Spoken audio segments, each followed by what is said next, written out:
friends, I'm Sunana. Welcome you all in my YouTube channel. So today in this video, I'll share with you Unit 2, Part 3. The chapter name is Structural Organization in Animal. This is chapter from class 11th NCERT and the chapter number is chapter 7. And according to NEET NCERT syllabus, it is part 3rd of my video. So let's start now.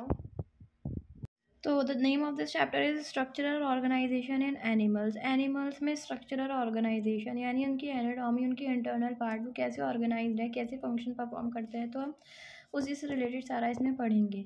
ठीक है, अभी तक हमने देखा था structural और anatomy of plants. अब हम देखते हैं एनिमल्स का। तो फर्स्ट ऑफ ऑल इसमें दिया हुआ है व्हाट इज टिश्यू। टिश्यू क्या है? सिमिलर सेल्स का ग्रुप है जो इंटरसेलुलर सब्सटेंस यानी कि टिश्यू को बिल्डिंग सेल्स को जैसे बिल्डिंग ब्लॉक्स ऑफ लाइफ कहते हैं एनिमल्स और ह्यूमंस का, कि ह्यूमन बॉडी और एनिमल बॉडी सेल से मिलकर बनी है, तो वैसे ही एनिमल्स में जो टिश्यू है वो क्या है? इंटरसेलुलर सब्सटेंस है। आगे हम देखते हैं according to the function of tissue are of top 4 types. Tissues 4 type के हैं, epithelial tissue, connective tissue, muscular tissue and neural tissue. अब इनके क्या फंक्शंस हैं वो हम देखते हैं। एपिथेलियल टिश्यू कवरिंग टिश्यू है। ये क्या है? एक्टोडर्मल, मेसोडर्मल और एंडोडर्मल ओरिजिन है इसका, यानी एक्टो मतलब बाहर का, मेसो मतलब बीच का और एंडोडर्मल अंदर का। मतलब ये टिश्यू की 3 लेयर है जिनका नाम एक्टोडर्मल, मेसोडर्मल और एंडोडर्मल है। ओके, 3 जंक्शंस हैं। टाइट जंक्शन जो कि अपर मोस्ट जंक्शन है, ये क्या करता है? Stop leaking of substances between 2 adjacent sales के बीच में सब्सटेंस को लीक होने से स्टॉप करता है।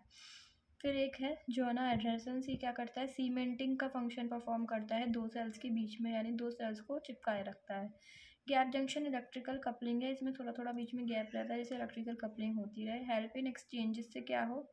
Exchange of ions molecules between 2 cells, 2 cells के बीच में आयंस और मॉलिक्यूल्स का एक्सचेंज होता रहे। ये देख सकते हैं, ये हमारा टाइट जंक्शन है। जोन एडहेरेंस है सीमेंटिंग का काम, और ये गैप जंक्शन है। Clear? Types of tissue in lining of small intestine. जो टाइप्स ऑफ टिश्यू है लाइनिंग ऑफ स्मॉल इंटेस्टाइन में एनिमल्स की, वो कौन सा टिश्यू है? Simple columnar with brush border. कौन सा टिश्यू है? Simple columnar with brush border. अब हम बात करते हैं कंपाउंड एपिथेलियल टिश्यू। ये कैसा टिश्यू है? Compound squamous epithelium tissue. Give mechanical strength, ये एनिमल बॉडी में क्या प्रोवाइड करता है? Mechanical strength. Keratinized dry, non keratinized non dry. Keratinized dry मतलब सरफेस ऑफ स्किन के सरफेस पे होता है। स्टर्नम कॉर्नम, ये कहाँ होता है? Lining of buccal cavity, lining of pharynx, buccal cavity यानी दांत से रिलेटेड, फेरेनेक्स नेक से मतलब voice box, lining of oesophagus, फिर सरफेस ऑफ टंग, ये यहाँ पर होता है नॉन कैरोटोनाइज। ये हमारी बकल कैविटी दिख सकते हैं, ये टंग है, ये हमारी फेरेनेक्स और ये एसोफेगस, फूड पाइप से होके हो जाती है नर्व, वो oesophagus. Function of compound squamous epithelium. Compound squamous epithelium का क्या फंक्शन है? ये प्रोटेक्शन प्रोवाइड करता है केमिकल और मैकेनिकल फ्रिक्शन। फिस्टोफाइट कोलैमेलर एपिथेलियम एक ऐसा है, ये ट्रैकिया की लाइनिंग है। ठीक है, सीलेटेड एपिथेलियम यानी एनिमल्स का जो ट्रैकिया होता है उसमें लाइनिंग की तरह एपिथेलियम जो टिश्यू होता है उसे कोलैमिनार एपिथेलियम फिस्टोफाइट बोलते हैं। Lining of epididymis in male reproductive system, और मेल रिप्रोडक्टिव सिस्टम में किसकी लाइनिंग है? एपिडाइडाइमिस की। आप देख सकते हैं ट्रैकिया इस टाइप की लाइनिंग, रेड रेड जो आप देख रहे हैं। नेक्स्ट क्वेश्चन बनता है हमारा ciliated epithelium found in. Ciliated epithelium कहाँ पाया जाता है? Found all of the above. देखते हैं, ट्रैकिया, फिस्टोफाइट, कोलैमिनार, हाँ। Fallopian tube in female reproductive system, हाँ। लाइनिंग ब्रेन में सिंपल कोलैमिनार, ये इन समय पाया जाता है, इसलिए all of the above. Duct of pancreas and salivary glands, ये क्या है? Compound cuboidal epithelium tissue. Function of simple squamous epithelium का क्या फंक्शन है? Diffusion. Function of simple columnar epithelium absorption and secretion, इसका फंक्शन क्या है? एब्जॉर्ब करना और सीक्रेट करना मॉलिक्यूल्स को। Function of simple cuboidal epithelium absorption and secretion, इसका भी यही फंक्शन है। अब बात करते हैं कनेक्टिव टिश्यू। ये कैसे टिश्यू होते हैं? ये क्या करते हैं? 2 सेल्स को आपस में कनेक्ट करते हैं, तो क्या है कि कनेक्टिव टिश्यूज, जैसे आपने पढ़ा था अभी। सेल फाइबर 2 पार्ट में डिवाइड करा गया है, सेल फाइबर्स और matrix. Cell fibre fibroblast secrete fibres, fibre secrete करता है। फाइबर्स कोलेजन वाइट और नॉन इलास्टिक, इलास्टिक और येलो होता है।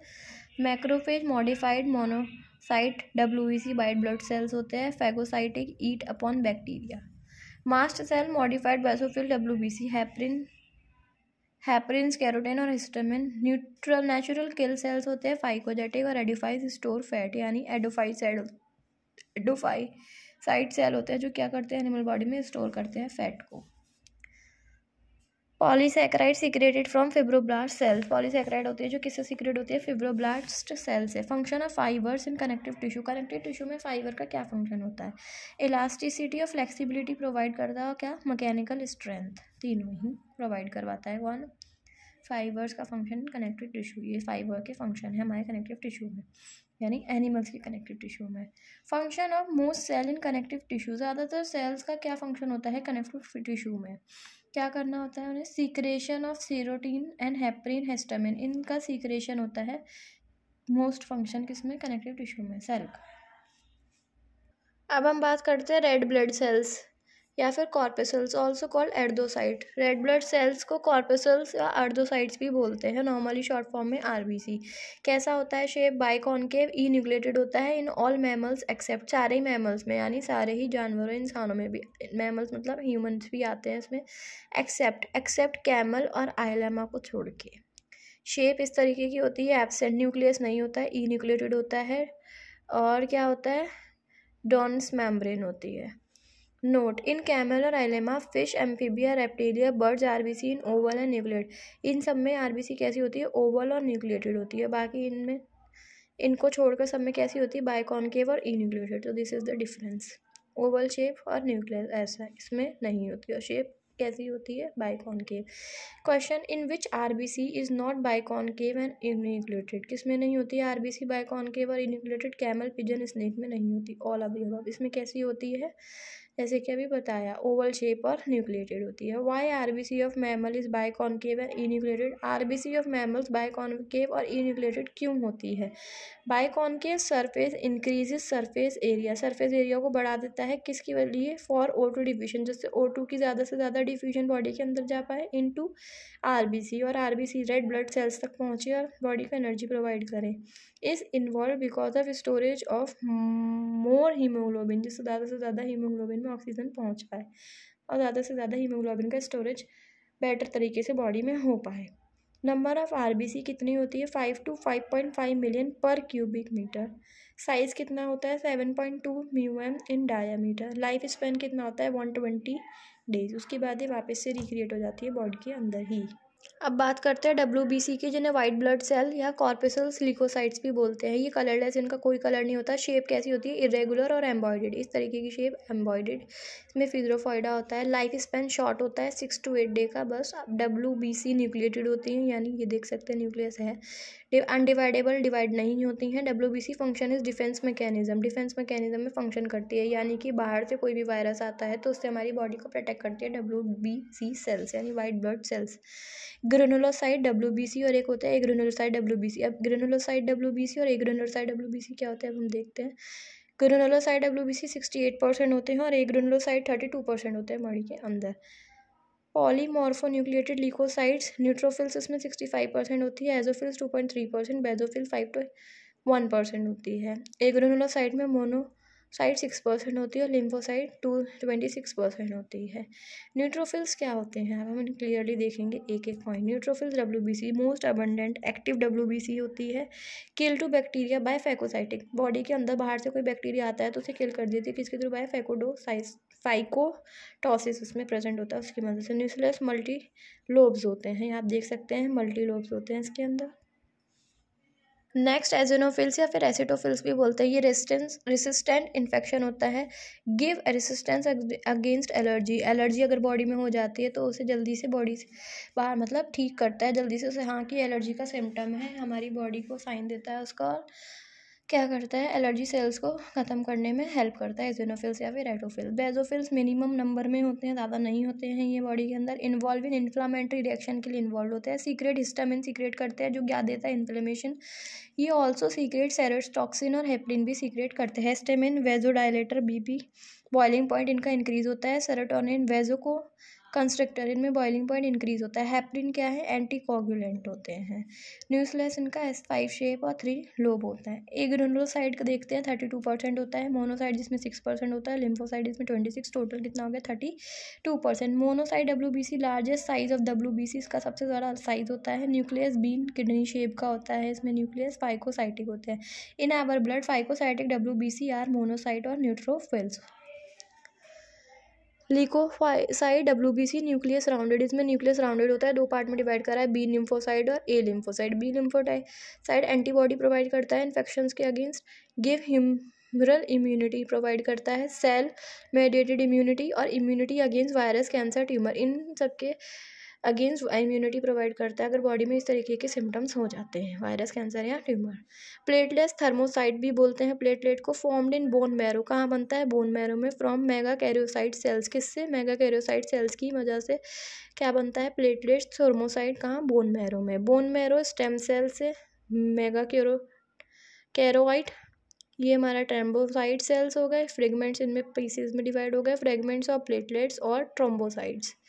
Platelets are fragments of cells, cells की फ्रेगमेंट छोटे छोटे पीसों में डिवाइड हो जाते हैं सेल फ्रेगमेंट्स में। Which help in blood clotting, जो ब्लड क्लॉटिंग में हेल्प करते हैं। कहीं अगर हमें चोट लग जाती है तो ब्लड को क्लॉट करने में हेल्प कर, मतलब जल्दी से जो ब्लड देखते हैं आप, कभी अगर हमें चोट लग जाती है तो आप देखते हैं 1-2 मिनट बाद ब्लड आना अपने आप से बंद हो जाता है, तो वो क्या करता है, ब्लड क्लॉटिंग में हेल्प करता है प्लेटलेट की वजह से। अगर किसी इंसान में प्लेटलेट्स की कमी है, फ्रेगमेंट्स नहीं हो पाते हैं, फ्रेगमेंट में कन्वर्ट नहीं हो पाते हैं, तो ब्लड स्टॉप नहीं होता है और इन सीवियर केसेस में डेथ भी हो जाती है।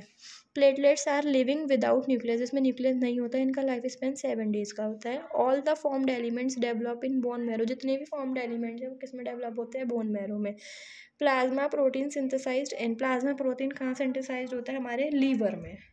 हम ये देखेंगे कि ब्लड टाइप्स में कौन किस को ब्लड दे सकता है और कौन किस टाइप वाले से ब्लड ले सकता है। तो फर्स्ट ऑफ ऑल जो ए पॉजिटिव वाले पर्सन है वो ए पॉजिटिव और ए बी पॉजिटिव को ब्लड दे सकते हैं।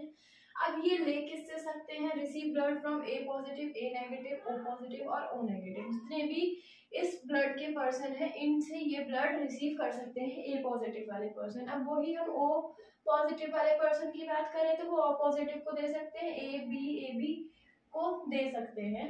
और रिसीव किससे कर सकते हैं, ओ पॉजिटिव सिर्फ ओ वाले ही डोनर से रिसीव ब्लड कर सकता है, चाहे वो ओ पॉजिटिव हो चाहे ओ नेगेटिव, और कोई ब्लड से ओ पॉजिटिव रिसीव नहीं करेगा तो वो उसके लिए ब्लड में क्या हो जाएगा, प्रॉब्लम क्रिएट कर देगा। नेक्स्ट आता है बी पॉजिटिव पर्सन, किसको दे सकता है, बी पॉजिटिव को दे सकता है और ए बी पॉजिटिव को दे सकता है। किससे ले सकता है, बी पॉजिटिव से ले सकता है, नेगेटिव से ले सकता है, ओ पॉजिटिव और ओ नेगेटिव। मतलब ओ तो न्यूट्रल है, ओ किसी को भी दे सकता है, सारे ब्लड ग्रुप से ओ मैच करता है, ठीक है। लेकिन ओ हर किसी से ले नहीं सकता, लेकिन दे जरूर सकता है।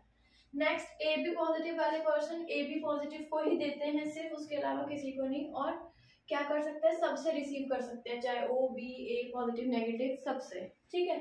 नेक्स्ट ए नेगेटिव वाले person A positive A negative A B positive A B negative से ब्लड क्या कर सकते हैं, ले सकते हैं या फिर वो यू दे सकते हैं, ठीक है।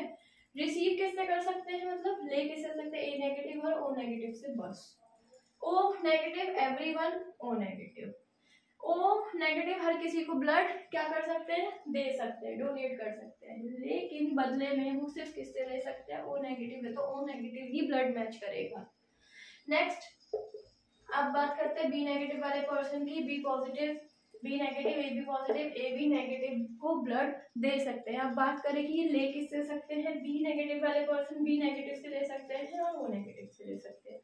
नेक्स्ट एंड लास्ट है हमारा A B negative person, A B positive से और ए बी नेगेटिव को क्या कर सकते हैं, ये ब्लड दे सकते हैं। अब ले किससे सकते हैं, A B negative A negative B negative O negative, जितने भी नेगेटिव वाले ए बी और ओ है उससे ये क्या कर सकते हैं, रिसीव कर सकते हैं। तो this is all about blood types कि हम किसे ब्लड दे सकते हैं, किससे ले सकते हैं। I hope you have clear in this कि ब्लड टाइप में हम क्या क्या करते हैं, क्या फिर क्यों डॉक्टर्स होते हैं जो ब्लड को मैच करते हैं, मतलब चढ़ाने से पहले किसी इंसान को डॉक्टर्स ब्लड मैच क्यों करते हैं। तो this is the reason why. Okay, thank you. Now in this जैसे कि हमारे नीट सिलेबस में दिया हुआ है कि फ्रॉग का फुल डिस्क्रिप्शन, फ्रॉग एनाटॉमी, तो हम उसमें पढ़ेंगे frog, and this is also chapter 7 part only.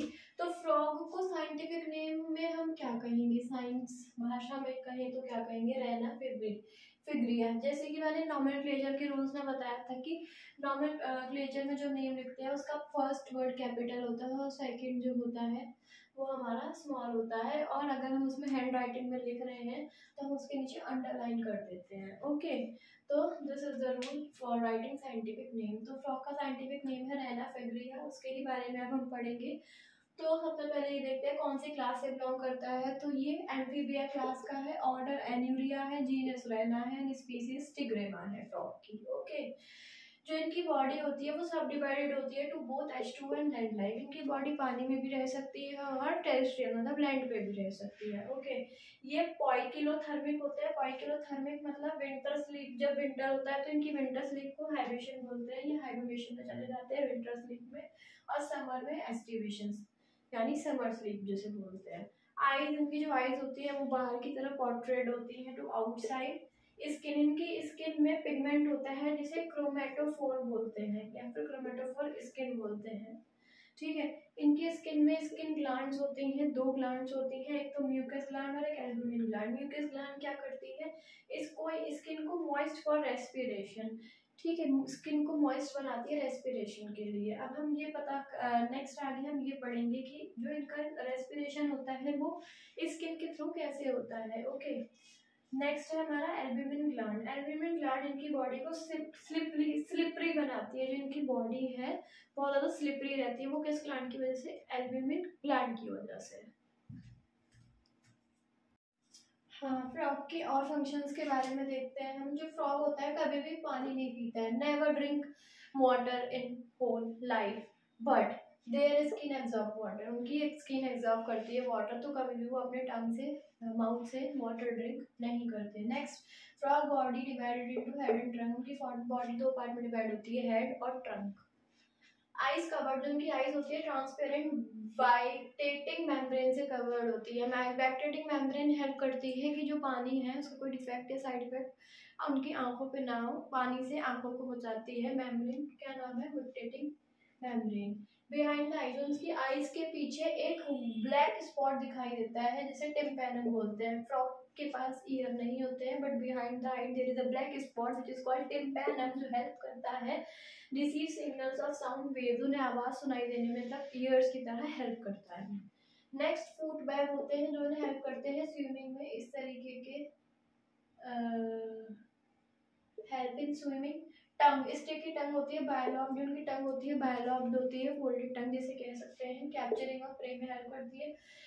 अब क्वेश्चन आता है फ्रॉग के टीथ कैसे होते हैं। तो they have vomerine teeth, this is important, present in buccal cavity of frog, तो दिस इज इंपॉर्टेंट। टीथ कैसे होते हैं, vomerine. Stomach, gastric gland present होती है जो क्या बनाती है, गैस्ट्रिन जूस बनाती है, और जो क्या सीक्रेट करती है, एसियल, पैप्सिन, एंजाइमी। गैस्ट्रिन जूस मतलब फूड डाइजेस्ट करने में हेल्प करती है। फूड इन स्टमक, जो फूड के स्टमक में होता है क्या बोलते हैं, काइम बोलते हैं। किस फॉर्म में होता है, crime, CHYME। Note, in small intestine, जो स्मॉल इंटेस्टाइन में डाइजेशन होता है, take place in alkaline level, pH कितना होता है, 8.4। नॉर्मल पीएच ह्यूमन में 7 होता है, फ्रॉग में कितना, 8.4। बाइल जूस होते हैं प्रेजेंट जो एक्ट करते हैं इमल्सिफिकेशन ऑफ फैट में, मतलब कि फैट को डाइजेस्ट करने में हेल्प करते हैं बाइल जूस। ओके, तो this is about some part. अब हम बात करते हैं कि रेस्पिरेशन सिस्टम कैसे वर्क करता है फ्रॉग्स में। रेस्पिरेटरी सिस्टम ऑफ फ्रॉग, ठीक है। Respiratory system take place by 3 mean, वो 3 मीन कौन कौन से है। सबसे पहला है स्किन क्यूटनेस रेस्पिरेशन, जिसे क्यूटनेस रेस्पिरेशन बोलते हैं, 70% वर्क करता है। पल्मोनरी रेस्पिरेशन 25%, पल्मोनरी आर्टरीज के थ्रू। नेक्स्ट, बकल कैविटी 5%, यानी दांतों के थ्रू भी रेस्पिरेशन होता है, कितना, 5%। Main mode of respiration in frog, जब फ्रॉग पानी में होता है ज्यादातर तो मेन मोड क्या होता है रेस्पिरेशन का, थ्रू स्किन या फिर cuteness respiration. Next, when frog is on land, जब फ्रॉग लैंड पे होते हैं तो वो कैसे रेस्पायर करते हैं, through skin, buccal cavity and lungs, इनके थ्रू फ्रॉग रेस्पायर करते हैं। अब फ्रॉग्स आवाज कैसे निकालते हैं, तो लेरेनेक्स होता है, इसे वॉइस बॉक्स बोलते हैं, help in producing of sound. Okay, next हम पढ़ते हैं circulatory system of frog, blood कैसे ट्रांसफर होता है फ्रॉग की बॉडी में। Next blood vascular system of frog, यानी फ्रॉग में ब्लड कैसे ट्रांसफर होता है, हार्ट कितना चैम्बर्ड होता है, तो हम देखते हैं। तो फर्स्ट ऑफ ऑल जो फ्रॉग में हार्ट होता है वो 3 चैम्बर्ड होता है, जिसमें 2 ऑरिकल्स होते हैं और एक वेंट्रिकल होता है। फ्रॉग में जो ब्लड होता है वो मिक्स सप्लाई होता है। मिक्स सप्लाई डीऑक्सीजनेटेड और ऑक्सीजनेटेड ब्लड मिक्स होकर सप्लाई हो जाता है फ्रॉग्स में। नेक्स्ट इनकी जो आरबीसी होती है ओवल शेप्ड में होती है और न्यूक्लियेट होती है, यानी कि उसमें अंदर न्यूक्लियस होता है, इसलिए न्यूक्लिएटेड होती है। एक्सक्रीटरी सिस्टम, ये था ब्लड वेस्कुलर की हार्ट 3 चैम्बर्ड होता है, जिसमें 2 ऑरिकल और एक वेंट्रिकल होता है। ब्लड मिक्स सप्लाई होता है और आरबीसी कैसी ओवल और न्यूक्लिएटेड। नेक्स्ट हम पढ़ते हैं एक्सक्रीटरी सिस्टम। फ्रॉग में एक्सक्रीटरी सिस्टम कैसे वर्क करता है।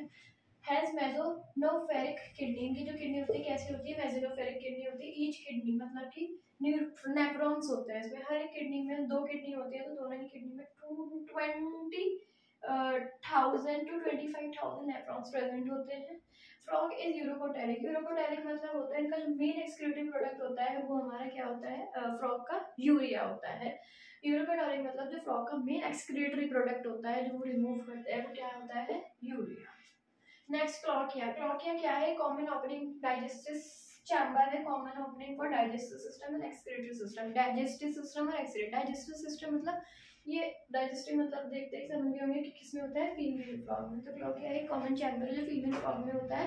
कॉमन पैसेज है किसके लिए, डाइजेस्टिव सिस्टम और एक्सक्रीटरी सिस्टम के लिए। तो ये था फ्रॉग का एनाटॉमी की फ्रॉग में किस सिस्टम कैसे वर्क करते हैं। एक्सक्रीटरी सिस्टम पर डाइजेस्टिव सिस्टम, सर्कुलर सिस्टम पढ़ा और फ्रॉग के पार्ट्स पढ़े, उनकी अंडरस्टैंडिंग करी कि क्या कैसे हो सकता है। टेम्पेनम क्या होता है, आइस क्यों पोर्ट्रेट होती हैं, आइस किससे कवर्ड होती हैं फ्रॉग्स की, तो ये सब हमने फ्रॉग में कवर करा। I hope you get something. तो दिस इज ऑल अबाउट इस फ्रॉग के टॉपिक के साथ हमारा चैप्टर 7 भी कंप्लीट होता है और पार्ट 2 कंप्लीट होता है according to NEET NCERT. Thank you.